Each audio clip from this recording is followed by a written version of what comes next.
Bakit nga ba naisipan mo na isuko mo lahat yung mga gamit mo? Nahirapan ako idol, sakit ng katawan ko lagi. Yun ba, magsuot ka ng damit. Sige pa. Ano bang karamdaman sa taong may mga gamit? Lagi po nananakit ang katawan ko idol, sakit ng ulo, sakit ng katawan. Tapos lagi po akong pagod. Ilang linggo na ba yan? Ilang taon? Kailan na ba nagsimula yan? Simula pong nabili ko yung mga gamit ko po. Kailan yun? Mga magdalawang taon na po. 2 taon mo yan iniinda yung karamdaman na yan? Hindi po ito. Tiniis? Apo. Wala ka bang naging success ba ang buhay mo? Hindi po. Hanggang ngayon. Nagiging protektado ba ang buhay mo sa mga gamit mo na yan? Hindi po ito. Hanggang sa ngayon, ganoon pa rin. Itong idol yung yung ng itong Arcangel na yung sagrado sa paraon daw. Ito. Ito na lang tayo. Alam mo kapatid, ayan, pondo. Aha. O, lunok. Lunok, pasok.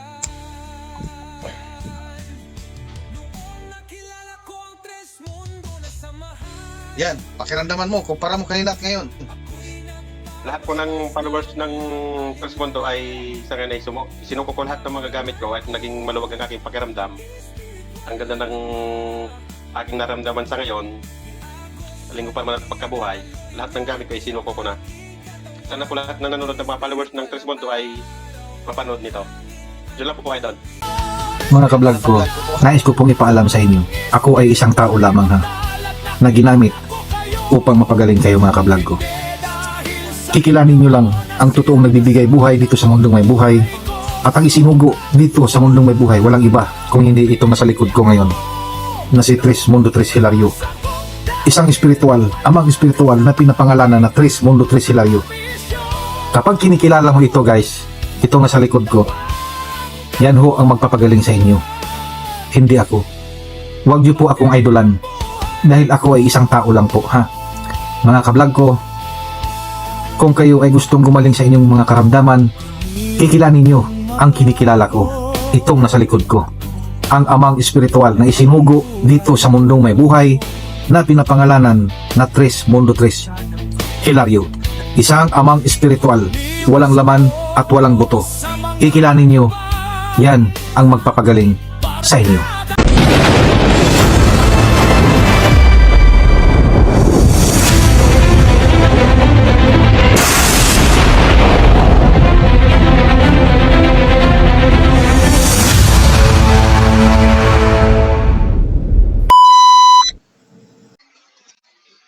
Hello, good morning. Magandang tanghali pala. Labas ko na po idol ng mga gamit ka. Sige. Lahat, huwag kang magtira ng mga gamit mo dyan, ha? Apa. Pasensya na idol ha. Sige.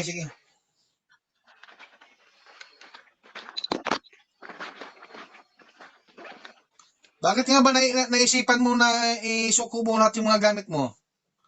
Nahirapan ako idol, sakit ng katawan ko lagi. Yun ba, magsuot ka ng damit. Sige pa.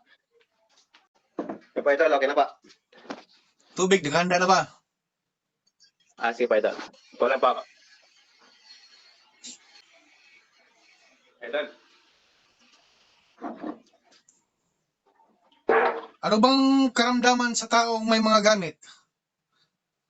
Lagi po nananakit ang katawan ko idol, sakit ng ulo, sakit ng katawan. Tapos lagi po akong pagod. Ilang linggo na ba yan? Ilang taon? Kailan na ba nagsimula yan? Simula pong nabili ko yung mga gamit ko po. Kailan yon? Mga magdalawang taon na po. 2 taon mo yan iniinda yung karamdaman na yan? Tiniis? Apo. Wala ka bang nilapitan para magamot ang karamdaman mo? Wala pa po. Sige. Sabi mo. Bakit tinitiis mo yan? Kasi pagka ako pumunta sa doktor, baka sabihin nila UTI. Hindi naman po sir. Don. Hindi naman yung aking nararamdaman na sakit, kundi yung sakit ng katawan ko. Minsan mabigat ang katawan ko. Yung para ko tamad. Para minsan parang may nabulong-bulong sa akin. Parang ganon. Hindi ako makatulog na maayos sa gabi. Ano bang purpose mo sa mga gamit mo na yan?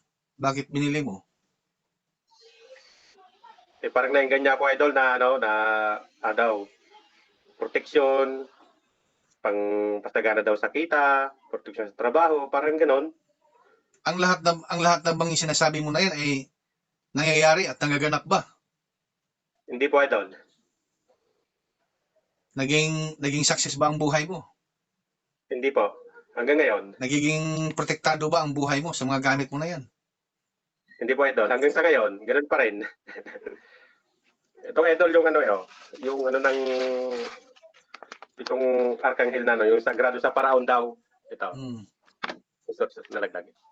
Alam mo kapatid, ang ang buhay ng isang tao, kung gusto ka ng swerte ang buhay, hindi yan binibili. Apo. Walang nagbibinta. Mismo ikaw gagawa ang swerte sa buhay mo. Tao ang gagawa.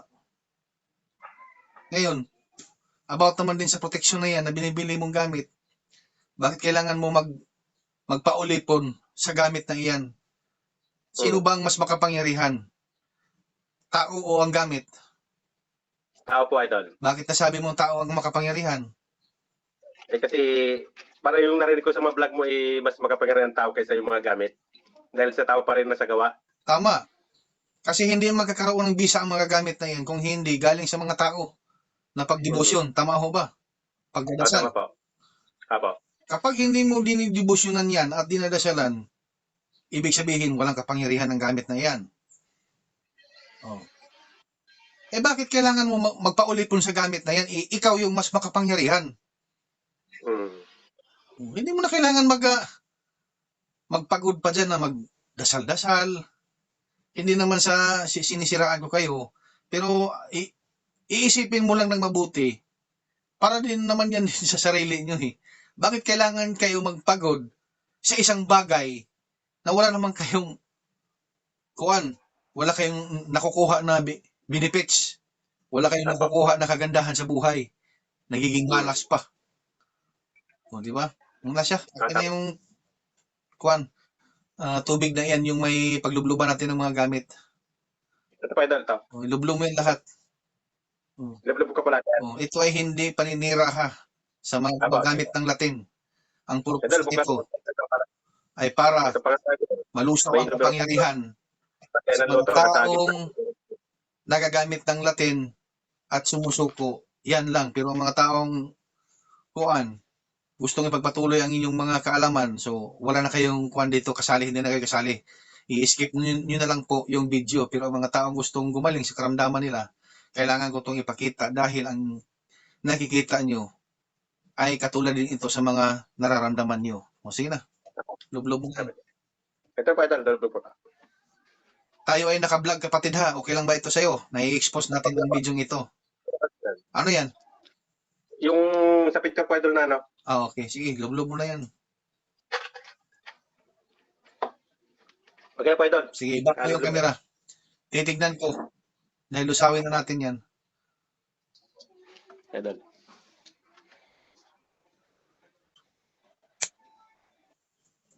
Sige. Ikaw naman din. Tubig na mainom. Ito ang papatunayan namin bilang isang Trismundo. Anong kaibahan niyan kanina at ngayon sa iyong katawan? Nagpapawisan ako ng malamig, idol.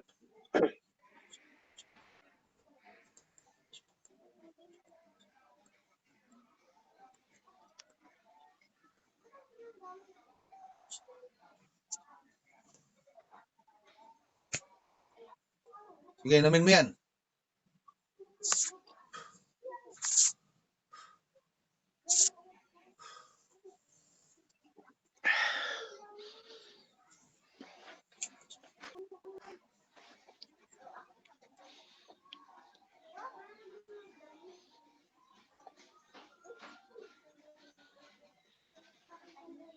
Aha. O, lunok. Lunok, pasok.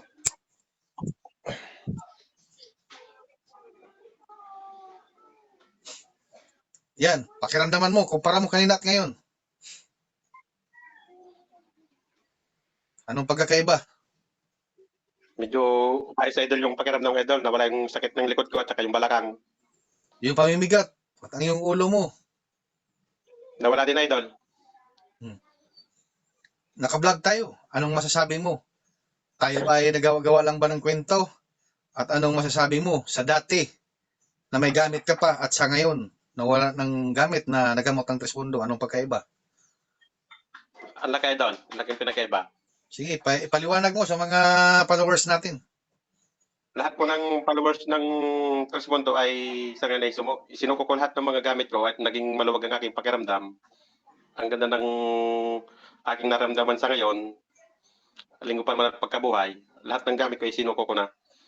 Sana po lahat na nanonood ng mga followers ng Trespondo ay mapanood nito. Yun lang po idol. So ayan mga ka-vlog ko po ha. Nakita nyo ang patotoo ng ating pasyente ngayon nga nagpagamot sa Tresmundo. Uulitin ko po ha, sa malawak na mga pag-iisip at lalong-lalo na sa sirado ang utak. Huwag niyong masamain ang nilalabas kong video.